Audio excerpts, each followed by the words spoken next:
नमस्कार, मैं Ravish Kumar. Money laundering PMLA का नाम आप बहुत सुनते हैं। यह कानून कहां से चलकर यहां तक पहुंचा है, हम अगले कुछ एपिसोड में इस पर बात करेंगे। ये पहला है प्लेसमेंट, लेयरिंग और इंटीग्रेशन। इन तीन शब्दों की बुनियाद पर खड़ी है मनी लॉन्ड्रिंग की अवधारणा। कैश को किसी तरह बैंकिंग सिस्टम में लाकर उसका स्वरूप बदल दिया जाता है। आपको याद होगा, नोटबंदी के समय आरोप लगा कई बड़े लोगों ने अपना काला धन जनधन खाते में जमा करवा दिया, फिर बैंक से निकाल भी लिया। इस तरह से वो पैसा सफेद हो गया।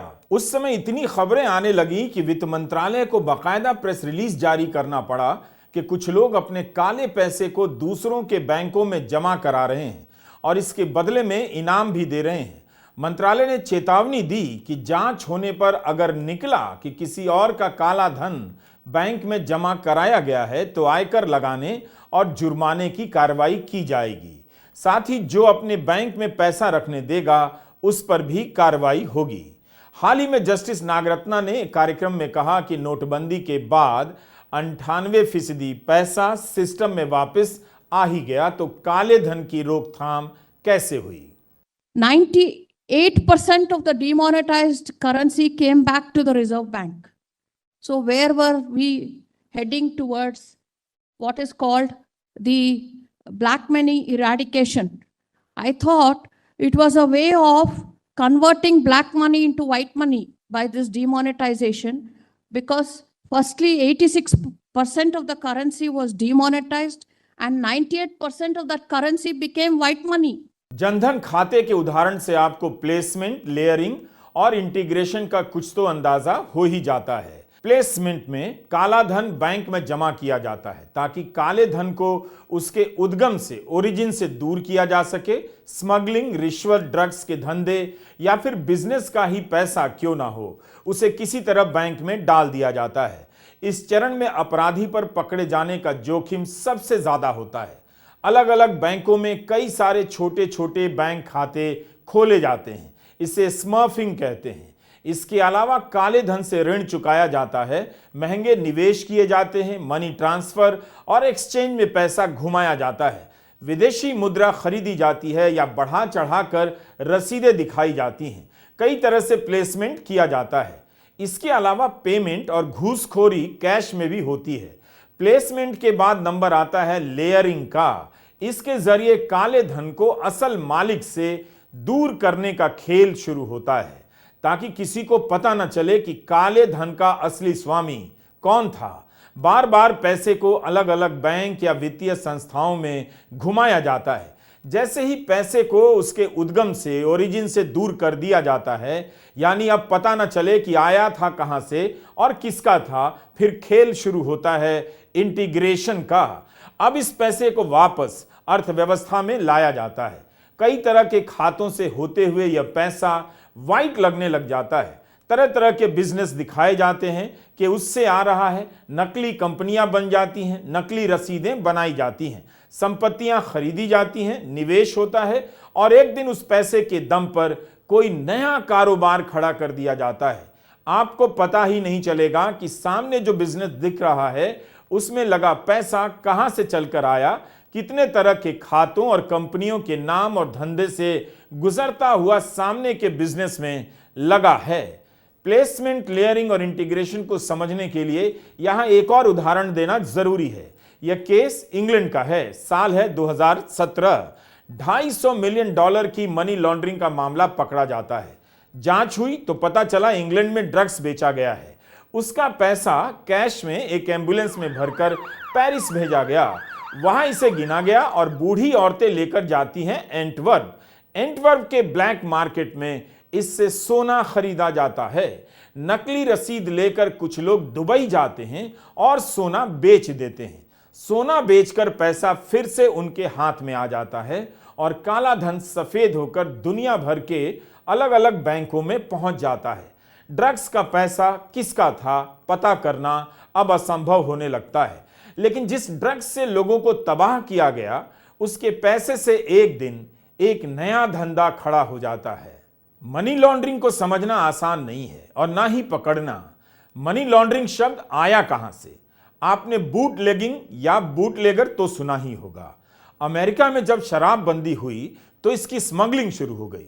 स्मगलर अपने लंबे लंबे बूट में शराब की बोतलें छुपा लेते थे, इसलिए बूटलेगिंग एक क्रिया बन गई और इसका शब्द दुनिया भर में लोकप्रिय हो गया। उसी तरह मनी लॉन्ड्रिंग का भी अपना एक इतिहास है। 1920 का दशक था, अमेरिका में शराबबंदी लागू की गई। समाज को शराब की लत से बचाना था, लेकिन इसकी वजह से अमेरिका में माफिया का एक नया नेटवर्क खड़ा हो जाता है। अमेरिका में एक नया माफिया आता है, अल कपोन।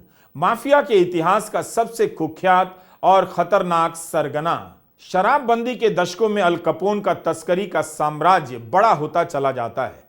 इसके गैंग का नाम था शिकागो आउटफिट। शिकागो में शराब की तस्करी इसी के इशारे पर होती रही। अल कपोन का गैंग चोरी डकैती, वसूली और हत्या से लेकर जुआ घर और वेश्यावृत्ति के अड्डे चलाने लगा। यहां से निकला पैसा ड्रग्स की तस्करी में लगता है। उसके पास काला धन का भंडार जमा हो जाता है।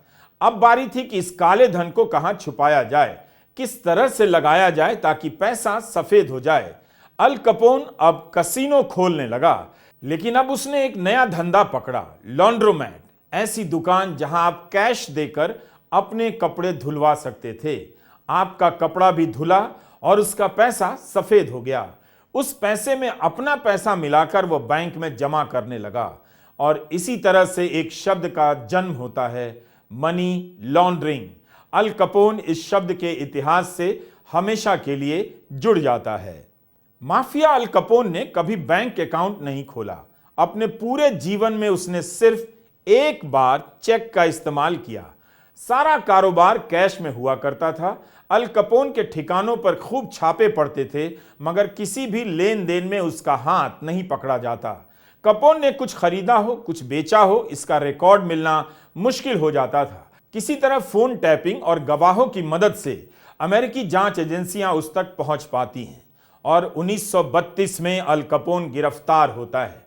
टैक्स चोरी के आरोप लगते हैं। उसके बाद अमेरिका और कनाडा के टैक्स चोरी के कानूनों में बदलाव आने लगता है। एक सिस्टम बनता है वॉलेंट्री डिस्क्लोजर का।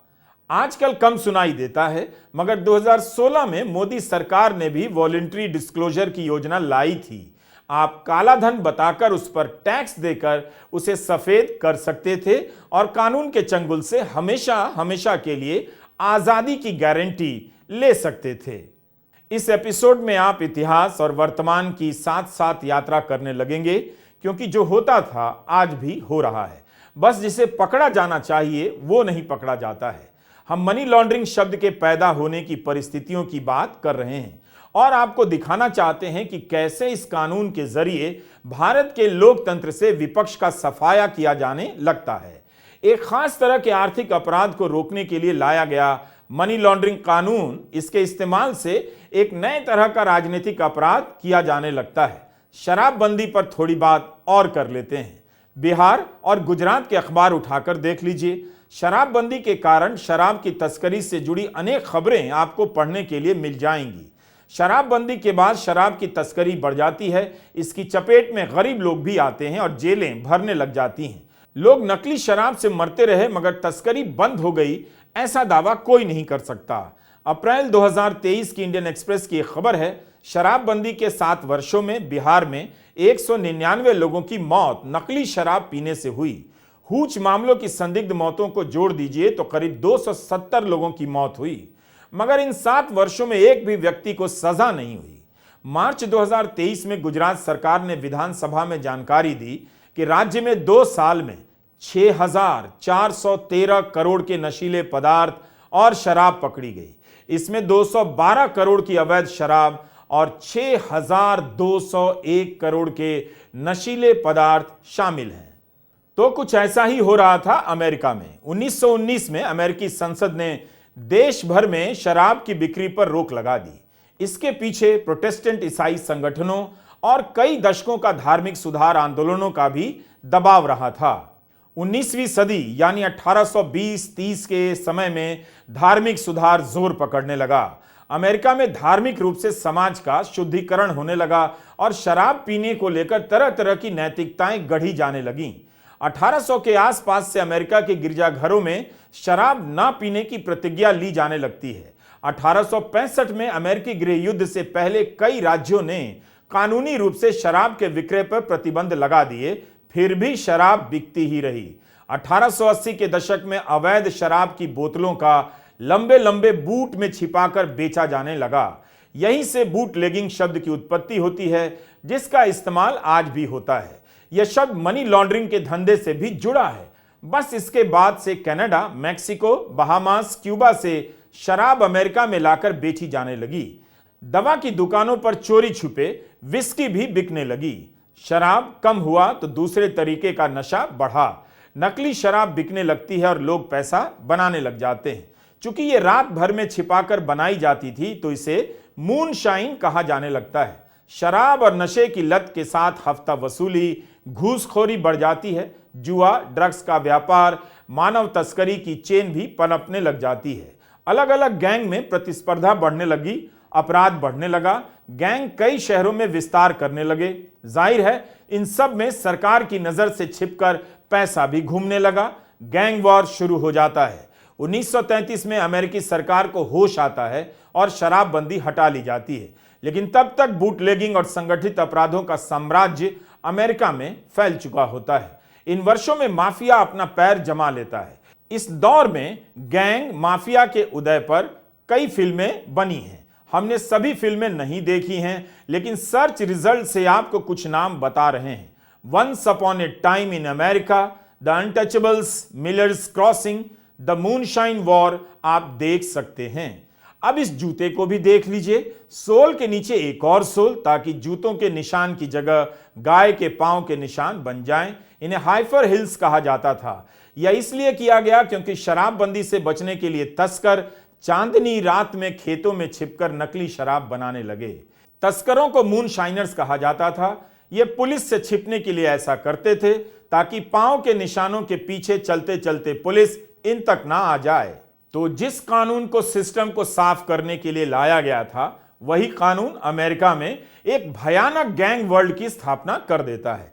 पैसे का हेरफेर और इसे सरकार की नजर से छिपाने का तंत्र अब व्यवस्थित हो जाता है। ऐसा नहीं है कि आज सब कुछ सफेद हो गया है, यह सबसे बड़ा झूठ है। ऑनलाइन और डिजिटल पेमेंट के जमाने में भी काला धन उसी अनुपात में पैदा हो रहा है, बस इसके तरीके बदल गए हैं। आपने देखा कि इलेक्टोरल बॉन्ड के फ्रॉड में क्या क्या निकला।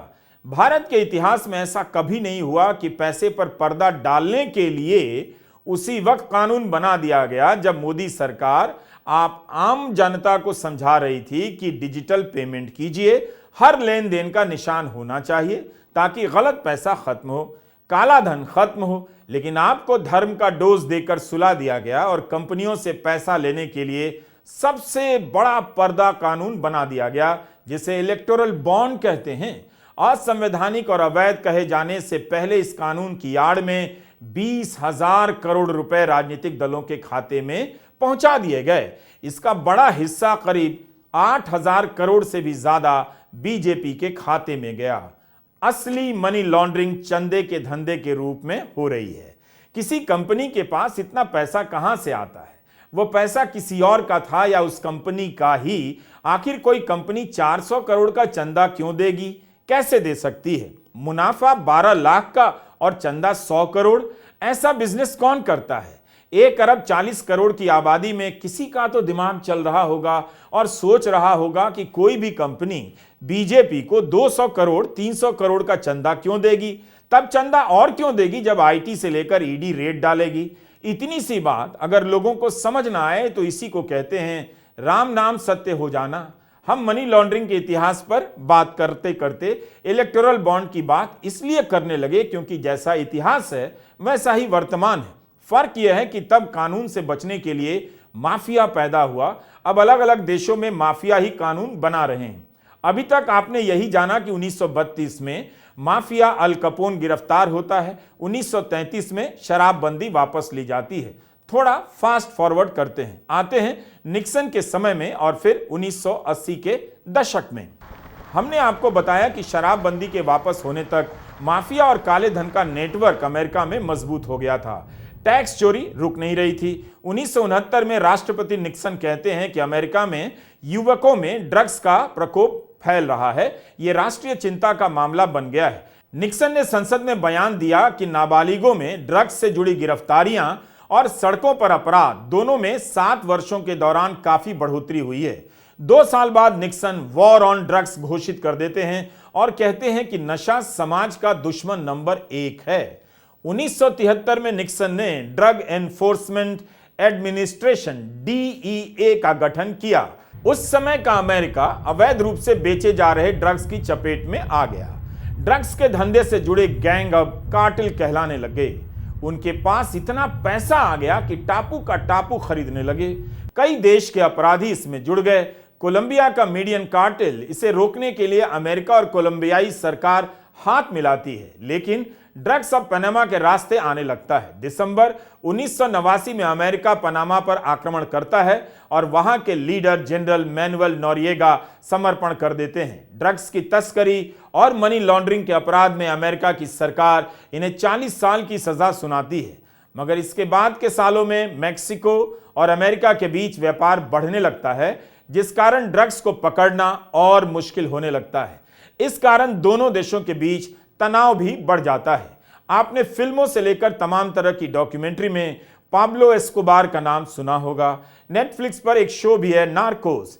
जैसे फ्यूडल लॉर्ड होता है, अब ड्रग्स लॉर्ड कहलाने लग जाता है।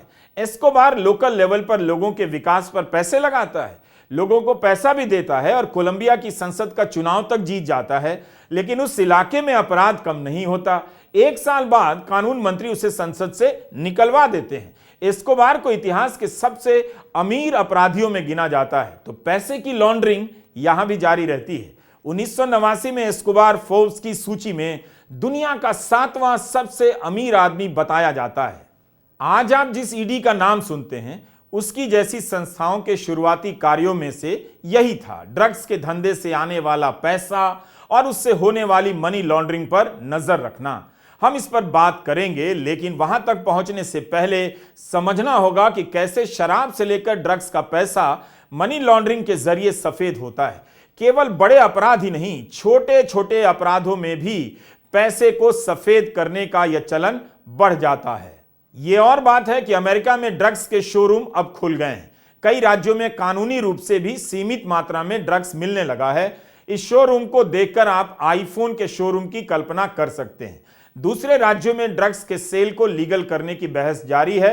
यह शोरूम बताता है कि ड्रग्स के कारोबार को कानून से कंट्रोल करने का सारा प्रयास फेल हो चुका है, लिहाजा इसे लीगल ही किया जा रहा है। याद रखिए, भारत में यह अवैध है और सेवन करते हुए पकड़े गए तो सीधा जेल जाएंगे। यह शोरूम केवल वीडियो में देखने के लिए है। इस तरह का प्रयोग आप बिल्कुल ना करें। अपने जीवन में ड्रग्स से दूर रहें। 80 के दशक का अमेरिका ड्रग्स के कार्टेल को काबू करने के लिए परेशान हो गया। इतना आसान न तब था न आज है। 1981 में अमेरिका और कोलंबिया के बीच अपराधियों की अदला बदली की संधि होती है। इस संधि के बाद ड्रग्स के कुछ तस्करों को अमेरिका भेजा जाता है, लेकिन हिम्मत रखिए, ड्रग्स कार्टेल कोलंबिया के सुप्रीम कोर्ट के जजों को जान से मारने की धमकी देते हैं। कोलंबिया अमेरिका के साथ की गई संधि रद्द कर देता है। ड्रग्स के पैसे से सरकार बनने लगी और गिराई जाने लगती है।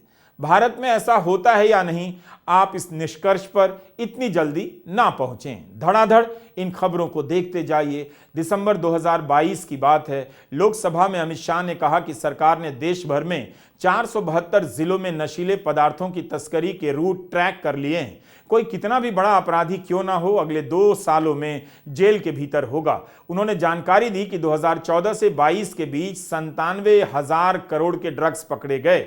यह खबर इसी 28 फरवरी 2024 की है। गुजरात में 3300 किलो ड्रग्स एक जहाज से पकड़ा गया और इसकी कीमत का अनुमान 2000 करोड़ बताया गया।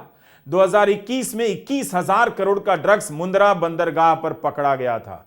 इंडियन एक्सप्रेस में नवीद इकबाल ने अगस्त 2023 की अपनी खोजी रिपोर्ट में बताया कि कश्मीर घाटी में नशे की लत तेजी से बढ़ती जा रही है। श्रीनगर के सबसे बड़े नशा मुक्ति केंद्र पर हर 12 मिनट पर एक मरीज आता है। इनमें अधिकतर लोगों को हेरोइन का नशा है और 2019 के मुकाबले 2022 में हेरोइन की जब्ती दुगनी हो चुकी है। 2019 के मुकाबले 60% अधिक लोगों की गिरफ्तारी हुई है। कश्मीर पुलिस के डीजीपी दिलबाग सिंह ने उस समय एक्सप्रेस को बयान दिया था कि यह कश्मीर में मिलिटेंसी के दौर से भी ज्यादा बुरा समय है। मुंद्रा बंदरगाह पर 21,000 करोड़ का ड्रग्स पकड़ा गया। ईडी जांच कर रही है। अंतिम रूप से क्या हुआ कि आप तक जानकारी पहुंची, लेकिन आप मस्त रहिए। धर्म के नाम पर जब राख बचेगी तब उसे अपने बदन पर लपेट लीजिएगा। ईडी को बताना चाहिए कि 10 साल में ड्रग्स से जुड़े मामलों में उसने कितनों को सजा दिलाई, या फिर ड्रग्स का केस छोड़कर ईडी मुख्यमंत्रियों को गिरफ्तार करने में लगा दी गई। ड्रग्स की रोकथाम के लिए नारकोटिक्स ब्यूरो भी काम करता है। 4 मार्च 2024 को अमित शाह कहते हैं, मोदी सरकार ने पिछली सरकारों की तुलना में 30 गुना ज्यादा ड्रग्स पकड़ा है। इसमें भी तारीफ कर ले गए, मगर कोई पूछना भूल गया कि 30 गुना ड्रग्स का कारोबार मोदी के राज में भारत में कैसे फैल गया। यह आंकड़ा सरकारी है। 3 मार्च 2024 का गृह मंत्रालय ने जारी किया है कि 2006 से 13 के दौरान दर्ज मामलों की संख्या 1257 थी, जो 2014 से 23 के दौरान 3 गुना बढ़कर 3,755 हो गई। 2006 से 13 में 1363 गिरफ्तारियां होती हैं और 2014 से 23 की अवधि में इनकी संख्या 4 गुना बढ़कर 5,745 हो जाती है। मोदी सरकार के कार्यकाल के दौरान जब्त की गई ड्रग्स की मात्रा 2 गुना होकर 3.95 लाख किलोग्राम हो गई। 2006 से 13 के दौरान 1.52 लाख किलोग्राम थी। जब्त ड्रग्स की कीमत मोदी सरकार के कार्यकाल के दौरान 30 गुना बढ़कर 22,000 करोड़ रुपए की हो गई। यह 2006-13 की अवधि में 768 करोड़ रुपए थी। तो अमेरिका का इतिहास और वर्तमान, भारत का वर्तमान कैसे एक दूसरे से टकरा रहा है। मोदी सरकार के दौर में अगर ड्रग्स की जब्ती 30 गुना बढ़ी है तो इसकी खपत भारत में कितनी बढ़ गई होगी। आप गूगल सर्च कीजिए, दिल्ली से जुड़ी खबरें मिल जाएंगी। ऐसी खबरों को लेकर फिर आपको आज के भारत की सच्चाई का पता चल जाएगा। आपके युवाओं को धर्म का नशा फ्री में और घर बेचकर ड्रग्स का नशा करने की आदत डाल दी गई है। हमने शराबबंदी और ड्रग्स के कारोबार का उदाहरण इसलिए दिया क्योंकि इसी के धंधे में मनी लॉन्ड्रिंग ढंग से की जाती है। इससे देश की सुरक्षा को खतरा भी है और समाज को भी। 1988 नवंबर में संयुक्त राष्ट्र के सम्मेलन में ड्रग्स का भूत दस्तक देता है। उससे पहले के दशकों में अमेरिका में कई तरह के सामाजिक आंदोलन चल रहे थे, जिनमें व्यक्तिगत आजादी और सामाजिक बंधनों को तोड़ने पर जोर दिया जा रहा था। मगर इसी समय में अमेरिका में नशीली पदार्थों की तस्करी बढ़ने लगी और बड़ी संख्या में युवकों में कई तरह के नशे फैल गए। अमेरिका में अब यह चिंता का विषय बन जाता है। वियना में 1988 में एक कन्वेंशन पर कुछ देश दस्तखत करते हैं। इस प्रस्ताव में नशीले पदार्थों की तस्करी से होने वाली मनी लॉन्ड्रिंग की रोकथाम के लिए नियम कानून बनाए जाते हैं, ताकि अलग अलग देश आपस में मिलकर इसकी रोकथाम के लिए काम कर सकें। अंतर्राष्ट्रीय स्तर पर पहली बार यहीं से व्यवस्थित रूप से मनी लॉन्ड्रिंग की बात उठनी शुरू होती है। इसी सम्मेलन से निकलता है मनी लॉन्ड्रिंग का भयावह कानून। ड्रग्स का कारोबार तो नहीं रुका, लेकिन इस कानून के इस्तेमाल से भारत में विपक्ष को निपटाने का अचूक हथियार मिल गया। 6 महीने बीत गए। अब आता हूं जुलाई 1989 पर। G7 देश मिलकर FATF financial action task force का गठन करते हैं। इसके साथ यूरोपीय कमीशन और 8 अन्य देश भी जुड़ जाते हैं। शुरुआत में इस संस्था का काम मनी लॉन्ड्रिंग की तकनीकों और इसके ट्रेंड को समझना, राष्ट्रीय अंतर्राष्ट्रीय स्तर पर क्या कार्रवाई की जा रही है उसकी समीक्षा करना और मनी लॉन्ड्रिंग का सामना कैसे करना है इसके लिए रणनीतियां बनाना। गठन के अगले साल FATF 40 सुझावों की एक सूची बनाता है। इस सूची में धीरे धीरे और भी सुझाव जोड़े जाते हैं। इसकी वेबसाइट पर आगे की जानकारी आपको मिल जाएगी। 2001 में FATF के मैंडेट में आतंकवादी फाइनेंसिंग को भी शामिल कर लिया जाता है। इसमें लिखा है कि FATF के सदस्य देशों में ऐसे नियम और कानूनी प्रावधान होने चाहिए जिससे संपत्ति की रिकवरी जल्दी हो जाए। जांच एजेंसियों के पास ऐसी ताकतें होनी चाहिए जिनसे वो किसी लेन देन को तुरंत रोक सकें, संपत्ति को जब्त कर लें, जांच संबंधी कार्रवाई शुरू कर सकें। संपत्ति जब्त करने वाली बात को याद रखिएगा। ईडी के अगले एपिसोड में इसका जिक्र मिलेगा। इसी FATF की दलील देकर हर देश में कहा गया, चूंकि FATF का सुझाव है इसलिए हमने ऐसा कानून बनाया है। अगर कानून नहीं होगा तो FATF ग्रे लिस्ट या ब्लैक लिस्ट में डाल देगा कि आप मनी लॉन्ड्रिंग और आतंकवादी फाइनेंसिंग के खिलाफ ठोस कदम नहीं उठा रहे हैं। एक तरफ कानून सख्त हो रहे हैं और दूसरी तरफ कानून तोड़ने के रास्ते भी निकाले जा रहे हैं। इन्हीं सालों में अमेरिका ने अफगानिस्तान में ओपियम की खेती को कम करने की घोषणा की ताकि आतंकवादियों के पैसे को सोर्स पर ही खत्म किया जा सके। लेकिन अमेरिकी दखल के बाद भी उत्पादन कम नहीं होता है। अगस्त 2021 में जब तालिबान को मान्यता मिली तब कई विश्लेषणों में यह बात सामने आई कि अमेरिका के अफगानिस्तान में करीब 2 दशक तक रहने के बावजूद ओपियम की खेती में कमी नहीं आई। अमेरिका ने अफगानिस्तान में नारकोटिक्स के कारोबार के खिलाफ सबसे अधिक पैसा लगाया, 9 अरब डॉलर। लेकिन अमेरिका के आक्रमण के बाद अफगानिस्तान में पॉपी और ओपियम की खेती रिकॉर्ड स्तर पर पहुंच गई। लेकिन हमने अफगानिस्तान और अमेरिका का उदाहरण क्यों दिया? एक झूठ रचा जाता है कि सद्दाम के पास वेपन ऑफ मास डिस्ट्रक्शन है, इराक को तबाह कर दिया जाता है। 2012 में FATF की सूची में वेपन ऑफ मास डिस्ट्रक्शन को शामिल किया जाता है। इसके 4 साल बाद 2016 में ब्रिटेन की चिलकॉट कमेटी की रिपोर्ट कहती है वेपन ऑफ मास डिस्ट्रक्शन की बात झूठी थी। प्रधानमंत्री टोनी ब्लेयर उस समय जब थे रिपोर्ट खारिज कर देते हैं, लेकिन कहते हैं इराक युद्ध के लिए उन्हें गहरा अफसोस है। तो आपने देखा कि ड्रग्स को कंट्रोल करने के लिए कानून तो लाया गया, मगर इस कानून का इस्तेमाल भूत खड़ा करने में ज्यादा किया गया और भूत खड़ा करने के बाद एक देश को तबाह कर दिया गया। तो किसी देश में विपक्ष को खत्म करने की कार्रवाई शुरू हो जाती है। कई बार लगता है कि लड़ाई ड्रग्स के कार्टेल के खिलाफ नहीं है, बल्कि एक ऐसा कार्टेल है जो ड्रग्स या मनी लॉन्ड्रिंग के नाम पर पावर को कंट्रोल करना चाहता है। असली वारलॉर्ड और माफिया यही हैं जिसका चेहरा सामने होता है मगर हम देख नहीं पाते। आपने अभी तक क्या देखा? कैसे शराबबंदी होती है, तरह तरह का अपराध पनपता है, शराब से लेकर ड्रग्स की तस्करी ग्लोबल हो जाती है। इसके जरिए काला धन का अकूत भंडार पैदा होता है। उस पैसे को सफेद किए जाने के तरीके निकलते हैं, बैंकिंग सिस्टम और नए बिजनेस में डालकर। ड्रग्स कार्टेल में किस किस का पैसा है और वियना कन्वेंशन में कैसे मनी लॉन्ड्रिंग कानून बनाने की बात होती है। इतिहास और वर्तमान के उदाहरणों से आपने देखा कि ना तो ड्रग्स का कारोबार खत्म हुआ और ना शराब की तस्करी। कुछ अपराधी पकड़े गए तो क्या कानून ही ना बने जरूर, मगर चेक एंड बैलेंस नाम की कोई चीज होती है। माफिया को पकड़ने के कानून को अगर लोकतंत्र का गला रेतने की आरी बना दें तो फिर आंखें खोलकर देखना चाहिए कि लकड़ी कट रही है या जनता की गर्दन। बहुत दिनों से आपने आरी नहीं देखी होगी, आंखें फाड़कर देख लीजिएगा और देख लीजिए अपने देश की हालत। अगले एपिसोड में हम भारत पर आएंगे, यहां कैसे आया मनी लॉन्ड्रिंग का कानून और इसके जरिए कैसे विपक्ष यानी जनता यानी विपक्ष को खत्म करने का हथियार बन जाता है।